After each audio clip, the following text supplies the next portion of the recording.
नोएडा के करीब 172 गांव के किसान आज नोएडा की सड़कों पर उतरे हैं। लाखों की संख्या में किसान सड़कों पर आ गए हैं। सरकार के खिलाफ इनकी कई मांगे हैं। मुआवजा संबंधित जो मांगे हैं इनकी, सरकार उन मांगों को पूरा नहीं कर रही है।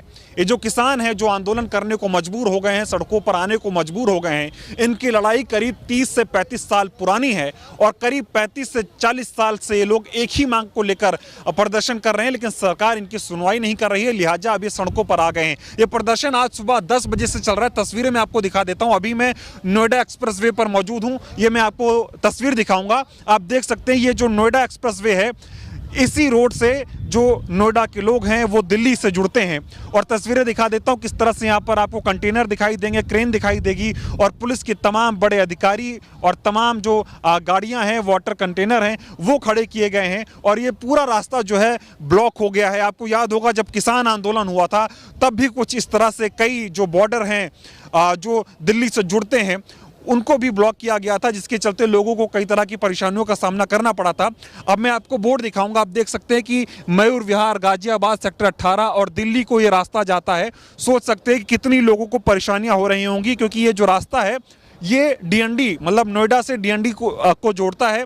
यहाँ से दिल्ली नोएडा फ्लाईओवर है, यहाँ से लोग दिल्ली से कनेक्ट करते हैं। लेकिन अब ये रास्ता जो है वो बंद हो चुका है और इसलिए बंद हुआ है क्योंकि सरकार किसानों की बात नहीं मान रही है। और ये लड़ाई कोई अब की नहीं है, करीब 35 से 40 साल पुरानी लड़ाई है। सरकार इनको इग्नोर कर रही थी, इनकी बातों को नहीं मान रही थी, इनकी मांगों को नहीं मान रही थी। अब मजबूरन किसानों को जो है सड़कों पर उतरना पड़ा है। और तस्वीरें मैं आपको दिखा देता हूँ किस तरह से तमाम जो किसान हैं, चाहे युवा हों चाहे महिलाएं हों, तमाम किसान नेता भी हैं, वो सड़कों पर बैठ गए हैं। और ये रास्ता एकदम खचाखच भरा होता था गाड़ियों से, लेकिन आज लोगों से भरा हुआ है, क्योंकि किसान अब सड़कों पर आ गए हैं। और इनकी जो जिद है, इनका ये कहना है कि जब तक सरकार हमारी मांगे नहीं मान लेती है, मुआवजा संबंधित जो इनकी मांगे हैं उनका समाधान नहीं हो जाता है, तब तक ये यहाँ से जाने वाले नहीं हैं। इधर तस्वीरें तमाम पुलिस की जो आपको गाड़ियाँ नजर आएंगी, पुलिस के तमाम जवान आपको नजर आएंगे, आरएएफ के तमाम जवान नजर आएंगे, वो यहाँ पर बैठे हुए हैं, प्रदर्शन कर रहे हैं। और ये देखिए पूरा बैरिकेडिंग लगा के रास्ता रोक दिया गया है। तमाम महिलाएं, जो किसान परिवारों की महिलाएं हैं, वो भी सड़कों पर आ गई हैं और पुलिस के अधिकारी मौजूद हैं। फिलहाल करीब 7 से 8 घंटे हो गए हैं ये प्रदर्शन चल रहा है और प्रदर्शन खत्म होने का नाम नहीं ले रहा है। लंबा प्रदर्शन चलने की उम्मीद है। तमाम किसान नेता भी पहुंच चुके हैं और जिस तरह से पहले किसान आंदोलन हुआ था, कुछ उसी तर्ज पर ये आंदोलन आगे बढ़ रहा है, क्योंकि सरकार इनकी जो मांगे हैं उसको मान नहीं रही है। पुलिस अफसरों से बात बन नहीं रही है। लिहाजा किसान जो है सड़कों पर बैठा है और बार बार वो ये बात दोहरा रहे हैं कि जब तक सरकार इनकी बातों को नहीं मान लेती है, ये घर जाने वाले नहीं है। और किसान संसद कुछ कोशिश कर रहा था, संसद का घेराव करने की कोशिश कर रहे थे किसान, लेकिन पुलिस ने हालांकि उनको जाने नहीं दिया है। लेकिन अब ये तमाम किसान जो हैं वो सड़कों पर बैठे हैं और करीब अभी 5 बजे का वक्त हो गया है। सुबह से प्रदर्शन चल रहा है और प्रदर्शन अभी लंबा चलने की उम्मीद है। और ये सिर्फ इसलिए हो रहा है क्योंकि जो सरकार है, जो सरकार का तानाशाही रवैया है, उसकी वजह से किसान जो है वो घर जाने को नहीं मान रहे हैं, क्योंकि इनकी मांगें मानी नहीं जा रही हैं और लगातार प्रदर्शन चल रहा है। फिलहाल अब ये देखना होगा कि कब तक ये प्रदर्शन चलता है, सरकार इनकी बातें कब तक मानती है। लेकिन किसानों ने ऐलान कर दिया है कि अगर इनको दिल्ली नहीं जाने दिया जाता है तो ये प्रदर्शन ऐसे ही चलता रहेगा और सड़कें ऐसे ही दिल्ली और नोएडा की जो सड़क है जहाँ पर ये बैठे हुए हैं, ये ऐसे ही जाम रहेगी।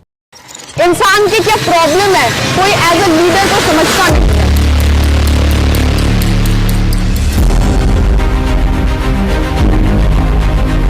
राहुल गांधी जी बहुत एक अच्छा काम कर रहे हैं हर इंसान के लिए, हर उस नागरिक के लिए जिसके लिए वो जरूरत है, और वो किसी चीज में भेदभाव नहीं करते हैं, क्योंकि ये चीजें कोई नहीं करता है एज अ लीडर और एज अ मैनकाइंड। आजकल के जनरेशन और आजकल के दुनिया ये सिर्फ जाति के ऊपर आ गई है, हिंदू और मुसलमान, हिंदू और मुसलमान। मेरे हर उस फ्रेंड जोन में घुस गए चीजें कि जय श्री राम बोलो और जय श्री राम बोलो। जय श्री राम बोलने से क्या तुम दिखा दोगे कि तुम हिंदू हो और बाकी मुसलमान है?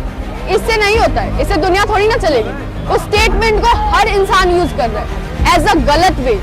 You are making an discrimination. पर राहुल गांधी कभी डिस्क्रिमिनेशन वे से नहीं बोलते हैं, वो हर उस नॉर्मल इंसान के बारे में सोच के बोलते हैं। इंसान की क्या प्रॉब्लम है, कोई एज अ लीडर कोई समझता नहीं है, बट राहुल गांधी समझते हैं। आजकल के जनरेशन में सबसे ज्यादा प्रॉब्लम हो गया है वुमेन के लिए।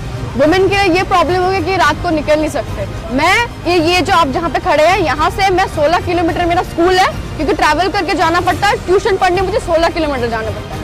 मम्मा टेंशन हो जाती है क्योंकि यहाँ के आसपास के लड़कियों की सिक्योरिटी नहीं है, इक्वलिटी नहीं मिलती। कपड़े पे जज करते हैं इंसान, हर उस चीज पे जज करते हैं। पढ़ाओ लिखाओ, चूल्हा चौका कराओ और सिर्फ शादी करो। हर लड़कियों को रिस्पेक्ट मिलनी चाहिए, हर लड़कियों के हक है पढ़ना लिखना, रिस्पेक्ट, सब वो डिजर्व करते हैं, इक्वल राइट, और उन्हें जस्टिस भी मिलना चाहिए। चाइल्डहुड मैरिज आजकल के जनरेशन में सबसे ज्यादा बड़ी चीज है लड़कियों के लिए, तो ये जस्टिस हमें चाहिए कि चाइल्डहुड मैरिज को पूरा बंद कर दिया जाए। डरो मत, सहो मत, न्याय का हक मिलने तक।